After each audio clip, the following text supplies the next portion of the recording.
do vale dos ossos secos. A mesa da ceia está linda, Eula, linda. Eu fiquei tão feliz, sabe, quando eu vi. Eu falei, Deus, obrigada, porque é essa mesa que eu estava sonhando que ela acontecesse aqui hoje. Mas antes de falar do vale, eu quero falar para vocês quem era Ezequiel. Ezequiel, gente, ele era um profeta, um sacerdote do Senhor. E desde criança ensina o filho o caminho que deve seguir. Ele foi criado no templo, aprendendo para levar adiante. E ele serviu no templo. Ele não só viu, ele serviu.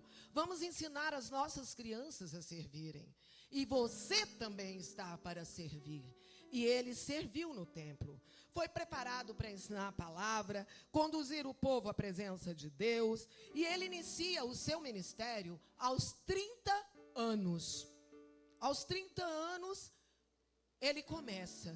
Mas, quando ele começa, tudo muda. Por quê? Porque lá no 36, se você for ler, o povo estava distante de Deus. O povo de Judá, esse povo que deveria estar adorando a Deus, nós somos o povo que temos que adorar e crer em Deus e ter mudanças nas nossas vidas, não fazia isso. Eles se afastaram de Deus, eles estavam na idolatria plena naquele momento, deixaram de ouvir os profetas e pior, ainda fizeram alianças políticas, pastor. Eram alianças políticas e a gente vê isso todo dia.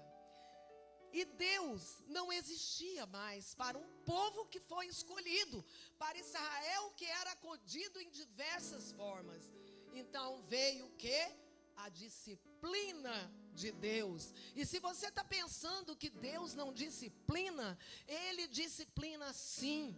Ele espreme, Ele aperta o parafuso. Eu até esqueci, José, eu ia trazer um parafuso para cada um, para lembrar, para guardar. Depois eu vou trazer um parafuso, vou orar nos parafusos e vou falar, Deus, vai lá e mostra, guarda o parafuso, que é para entender que Ele aperta sim. E nessa disciplina de Deus, o que havia acontecido? Os babilônios, eles fizeram o quê? Eles invadiram Jerusalém. Os babilônios foram lá, invadiram o templo, destruíram o templo, as casas queimadas, as muralhas caíram e milhares de pessoas foram levadas como prisioneiros para a Babilônia. E não diferente, quem é que estava no meio? Ezequiel. Um sonho, 30 anos, agora vou falar, vou conduzir, vai tudo acontecer e eu sou levado preso. Então, entre os exilados ali estava Ezequiel, que foi preparado, que teve ali, mas nada mais podia fazer. Sua cidade, humilhado, tremendamente humilhado, porque ele conhecia quem era Deus. Quando você conhece Deus, a gente se sente humilhado quando vê as tragédias acontecendo na nossa casa, na igreja, na rua, no nosso país, no nosso estado. E a sua cidade estava destruída, o seu povo humilhado, a esperança abalada. E às vezes nós nos deparamos com isso e nós planejamos uma vida. Eu quero uma vida linda, José nunca vai ter rugas, ele vai ser aquele jovenzinho que eu vi ali lindo. Ele também deve pensar assim de mim, e a barriguinha cresce, as ruguinhas vêm, e você planeja, mas é diferente. A ruga vem, as tempestades vêm, as dificuldades vêm, as coisas mudam, e não é como a gente planeja. Uns planejam o quê? Casamentos lindos, felizes, maravilhosos. Eu vou me casar e o casamento vai ser a minha felicidade. E aí você olha, está divorciado. O outro pensa, eu quero meus filhos todos perto de Deus, nenhum vai sair do caminho. Eu levei para a igreja, eu cuidei, nenhum vai sair do caminho. E aí choram por eles. Porque estão nas drogas, porque está na prostituição, porque está no oba-oba, porque está, na goroba. E aí começa-se a pensar, mas eu planejei, eu tentei. Planeja saúde, vai para academia, não come tanta gordura, né, pastor? Tira o açúcar, mas está com diabetes, mas está com câncer, mas está operando o olho com a agulha desse tamanho, né? A agulha é imensa. Eu vou perguntar ao José Augusto qual é o centro cirúrgico que tem essa agulha. E eu quero dizer para vocês, e pensa numa estabilidade financeira. Eu vou casar, eu vou fazer isso, ou eu vou trabalhar, não vou casar, vou primeiro arrumar. E está desempregado. Simplesmente. Está duro. Tem que estar com dívida.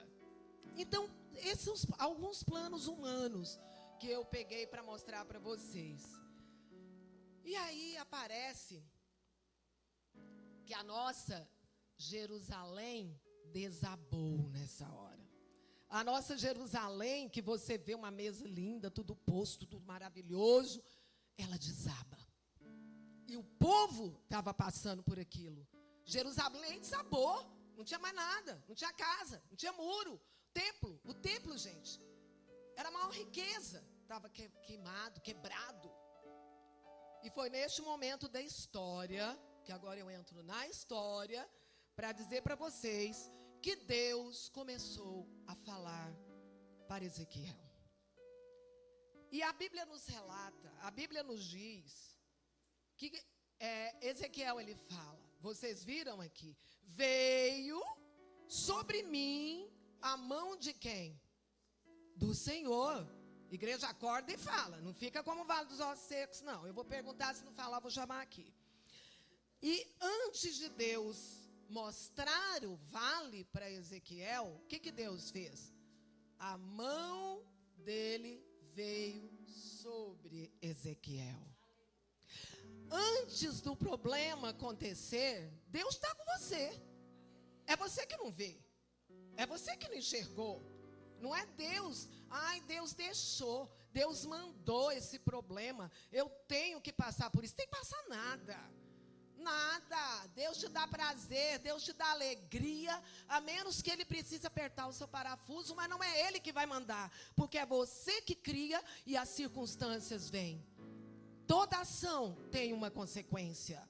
E as consequências que nós vivemos, elas vêm porque nós provocamos, porque nós não ouvimos, porque nós não atentamos aos pais, porque nós não procuramos maneiras de viver melhor dentro de casa, dentro do casamento, porque nós não sabemos dar um elogio como Deus usou a irmã aqui, valorosamente. Cuida do seu esposo. Olha o meu como é lindo, como anda cheiroso, bonito.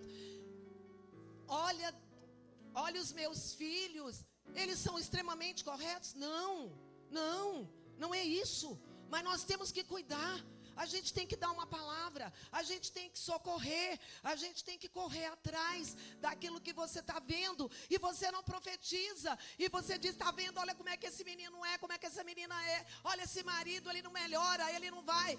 Gente, para com isso, fecha a boca e olha para o que Deus está falando aqui hoje. Haja mudança na sua casa, haja mudança na sua vida, haja mudança na nossa igreja, porque Ele é Deus e Ele está te mostrando o que Ele quer. Amém, igreja? E Ele coloca a sua mão sobre o profeta. Amados, vale nenhum pode anular o que Deus tem para você. A presença de Deus, todo e qualquer vale é transformado. Deus nunca deixa seus filhos sozinhos, nunca.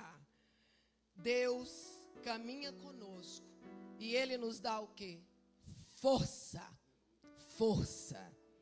Primeiro vem a mão, depois vem o vale.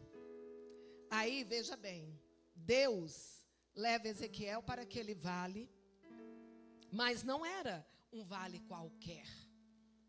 Era um vale coberto de quê? Ossos, muito bem. E a Bíblia nos mostra que aqueles ossos estavam muitos secos, muito bem. Não era uma tragédia recente. Não tinha sangue, não tinha cheiro, não tinha nada. O vale estava seco. Estava seco. Porque isso tudo foi consumido. Tudo. E não tinha cheiro de vida, porque a morte tinha passado ali. Só que o tempo não conseguiu destruir o quê? Os ossos. Restavam os ossos. Então Deus não levou Ezequiel para conhecer a morte. Deus o levou para descobrir que nem a morte consegue limitar o poder de Deus, igreja! Aleluia! O poder de Deus, o autor da vida, o que traz fé. E aí você vai começar a